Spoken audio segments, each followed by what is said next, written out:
കോഴിക്കോട് ഒരു പുതിയ വാർത്ത വരുന്നുണ്ട്. സമീർ സി മുഹമ്മദ് ഒരു വാർത്ത ഷെയർ ചെയ്യുന്നുണ്ട്. കോഴിക്കോട് മൂരിയാട് വീടിന് തീപിടിച്ചു എന്നൊരു വാർത്തയാണ്. മൂർക്കുന്ന പടന്നയിൽ മൊയ്തീൻ കോയയുടെ വീടിനാണ് തീപിടിച്ചത്. ആ ദൃശ്യങ്ങൾ ഇപ്പോൾ പ്രേക്ഷകർക്ക് കാണാം. മുറ്റത്ത് നിർത്തിയിട്ടിരുന്ന ബൈക്കിൽ നിന്ന് തീ പടർന്നാണ് ഈ അപകടം ഉണ്ടായത് എന്നാണ് മനസ്സിലാക്കാൻ കഴിയുന്നത്. അപ്പോൾ സമീർ സി മുഹമ്മദ് വിവരങ്ങളുമായി ചേരുന്നുണ്ട്. സമീർ, എന്താണ് ഈ അപകടം എങ്ങനെ ഉണ്ടായി? സമീർ, അല്പസമയത്തിനകം നമുക്ക് വാർത്തയുടെ വിശദാംശങ്ങളുമായി. നമുക്ക് പണ്ടും വാർത്തകൾ ഇതേപോലെ വന്നിട്ടുണ്ട്. അതായത് വീട്ടുമുറ്റത്ത് നിർത്തിയിട്ടിരിക്കുന്ന വാഹനങ്ങളിൽ തീപിടിക്കുന്നു, ആ തീ വീട്ടിലേക്ക് പടരുന്നു, അപകടമുണ്ടാകുന്നു. അപ്പോൾ ഇവിടെ ഈ ബൈക്കിനാണ്, വീട്ടുമുറ്റത്ത് നിർത്തിയിരുന്ന ബൈക്കിനാണ് തീ പിടിച്ചത്. ആ ബൈക്കിൽ നിന്ന് തീ പടർന്നാണ് ഈ നമ്മുടെ ഇപ്പോൾ നമ്മൾ കേട്ട മൂർക്കുന്ന പടന്നയിൽ മൊയ്തീൻ കോയയുടെ വീടിന് തീ പിടിച്ചിരിക്കുന്നത്.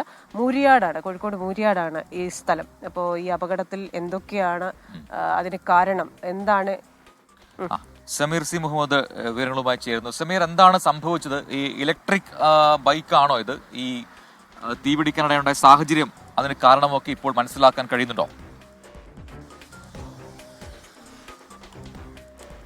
റിജിൻ, ക്രിസ്റ്റിന, ഈ അപകട കാരണം എന്താണ് എന്ന് കണ്ടെത്താൻ കഴിഞ്ഞിട്ടില്ല. ഇത് ഇലക്ട്രിക് സ്കൂട്ടർ അല്ല, സാധാരണ പെട്രോൾ ഉപയോഗിച്ച്, ഇന്ധനം ഉപയോഗിച്ച് ഓടിക്കുന്ന വാഹനം തന്നെയാണ്. അതിൽ നിന്നാണ് ആദ്യം തീ പടർന്നത്.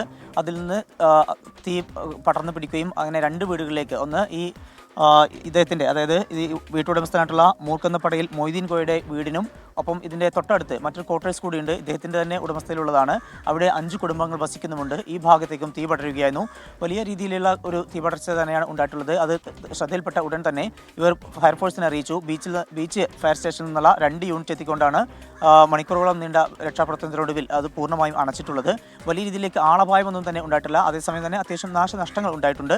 എന്തായാലും ഈ അപകട കാരണം എന്താണ് എന്ന് കണ്ടെത്താൻ ഫയർഫോഴ്സിന്റെ അന്വേഷണം ആരംഭിച്ചിട്ടുണ്ട്.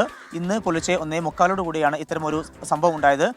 ഈ വീട്ടിൽ ആളുകളുണ്ടായിരുന്നു, ഈ മൊയ്തീൻ കോയും കുടുംബവും ഉണ്ടായിരുന്നു. തൊട്ടടുത്ത് ഇവരുടെ തന്നെ ഉടമസ്ഥയുള്ള ഈ ക്വാർട്ടേഴ്സിലും കുടുംബങ്ങൾ ഉണ്ടായിരുന്നു. ആദ്യം തന്നെ അത് ശ്രദ്ധയിൽപ്പെട്ടതോടുകൂടി തന്നെ അതിൽ ഇടപെടാൻ അവർക്ക് കഴിഞ്ഞു. വളരെ വേഗത്തിൽ നാട്ടുകാരുടെയും അതുപോലെ തന്നെ ഫയർഫോഴ്സിന്റെയും സഹായത്തോടു കൂടി തീ അണച്ചിട്ടുണ്ട്.